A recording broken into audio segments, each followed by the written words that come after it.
20 दिनों तक अस्पताल में रखने के बाद आखिरकार आज डॉक्टर ने राजेश को बुलाकर वही कहा जिसका उसे डर था।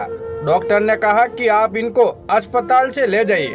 अब इन पर दवाओं ने भी काम करना बंद कर दिया है। अब कोई चमत्कार ही है इनको कोमा से बाहर ला सकता है। राजेश को जिस बात का डर था वही हुआ। वो एक टक अपनी पत्नी मेघा को देखे जा रहा था। आज वो भावना शून्य हो चुका था। जिस पत्नी के बोलने की आदत से वो परेशान रहता था, आज उसकी खामोशी से उसे उससे ज्यादा परेशान कर रही थी। वो लड़ना चाहता था कि क्यों, आखिर क्यों तुम अपने दिल की बात मुझसे नहीं कह पाई। तुम इतना बोलती रहती थी, पूरा दिन हंसी मजाक करने वाली मेघा इतना दर्द कैसे छिपा रखा था। आज मेघा को घर लाते समय उसे अपनी 17 साल पुरानी चुलबुली मेघा याद आ रही थी, जिसे वो दुल्हन के जोड़े में इस घर में विदा करा कर लाया था। एक वो गृह प्रवेश था जो खुशियों से और रंगों से भरा लाल लिबासा में था। एक आज का गृह प्रवेश है जिसमें खामोशियां और सफेद रंग का डर का साया है। उस दिन भी हम दोनों ने साथ ही घर में प्रवेश किया था और आज भी हम दोनों ही। तब तुमने मुझसे चुपके से कहा था, सुनो, अभी जो अंगूठी ढूंढने की रस्म होगी उसमें तुम हार जाना, समझे? मैंने आश्चर्य से पूछा, मतलब कि तुम, मतलब यह कि मुझे जीतना है बस, और तुम्हें मुझे जिताना ही होगा। मेरी बात बीच में ही काट के अपनी बात रख दी थी तुमने, लेकिन तुमने पहली और आखिरी ही वही एक जीत थी जो मुझसे की, और मैंने मान भी ली। उस दिन तुम्हारी बचपने वाली हरकत पर और चेहरे पर खुशी देख के मुझे हंसी आ गई। तुमने वह अंगूठी भी रख ली अपने पास जीत की निशानी समझकर, लेकिन वो चंचल मेघा उस दिन के बाद धीरे धीरे कहीं गुम हो गई। जिम्मेदारियों में मैंने भी ध्यान नहीं दिया। देवर और नड़न की शादी में सारे काम की जिम्मेदारियों को बखूबी निभाया तुमने, सिर्फ नाम से ही नहीं अपने प्यार से भी। भाभी माँ होने का पूरा फर्ज निभाया तुमने। 2 बच्चे हुए, सब खुश थे, पर तुम खामोशी थी, जुबान से नहीं लेकिन मन से। मेघा क्यों?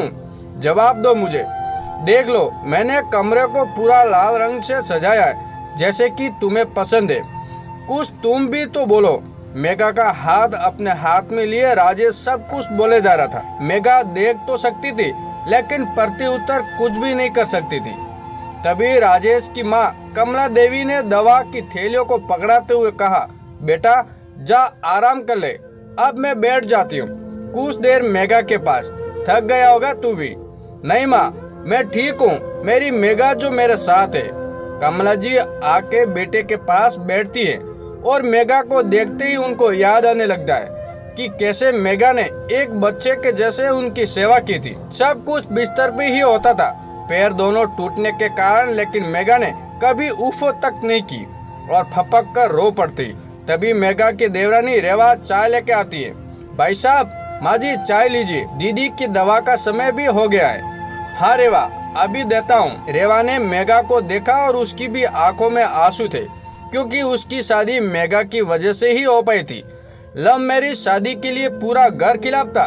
तब दीदी ने कैसे सबको तैयार किया था, और रेवा के आने पर भी वो हमेशा उसकी बड़ी बहन की तरह ही रही। आज सबकी अपनी यादें थी, लेकिन खामोशी में सब मेघा को अपनी फरमाइशें सुना के जाते, लेकिन किसी ने कभी उसकी ख्वाहिशें नहीं पूछी।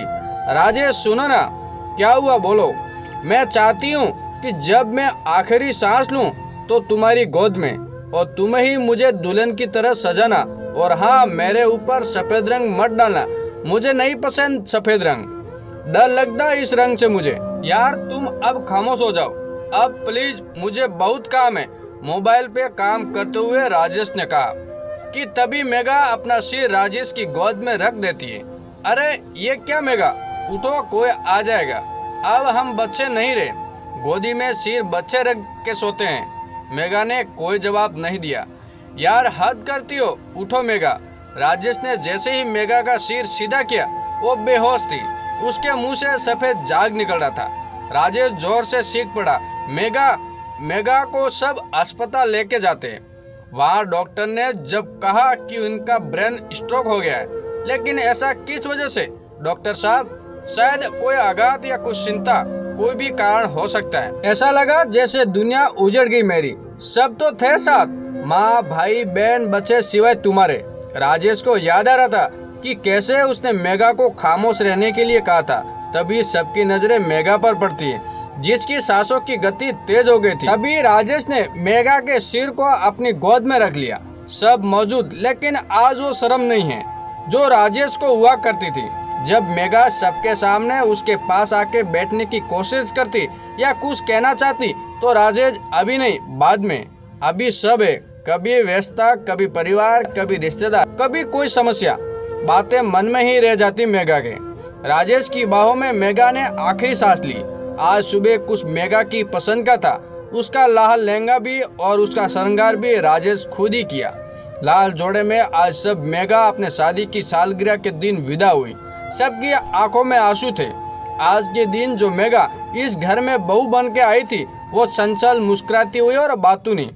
आज की मेघा खामोश, उसकी खामोशी में पूरे घर में मौजूद थी, बहुत सारे सवालों के साथ सबके बीच।